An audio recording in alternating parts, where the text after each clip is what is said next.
ভিডিওতে যে মাছগুলো দেখতে পাচ্ছেন এগুলো হচ্ছে শিং মাছ। আমরা সবাই জানি যে শিং মাছ আসলে এরা রাত্রে খায় নিশাচর, দিনের বেলা খুব কম খায়। কিছু নিয়ম কারণ আছে, সেগুলো যদি ফলো করেন অবশ্যই আপনার মাছ দিনের বেলা এভাবে খাবে। পরিচর্যাগুলো আপনাকে সঠিকভাবে করতে হবে, যেমন মাছের সাইজের উপর পরিচর্যা নির্ভর করে। নিয়মিত আপনাকে পোকার ডোজ, জীবাণুনাশক, অ্যামোনিয়া ডোজ, প্রোবায়োটিক এগুলো করবেন।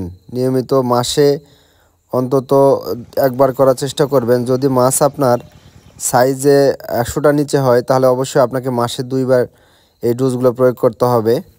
ডোজগুলো করার আগে অবশ্যই আপনাকে পিএইচ চেক করতে হবে। যদি পিএইচ ভালো না থাকে তাহলে আপনার পুকুরের কোনো ওষুধই কাজ করবে না। এই জন্য আপনি পিএইচটা 7-এর উপরে রাখার চেষ্টা করবেন, কারণ পিএইচ ভালো না থাকলে আপনার পুকুরের যে সমস্যার কারণে যে ডোজটি মারবেন সেটি আসলে কখনোই কাজ করবে না।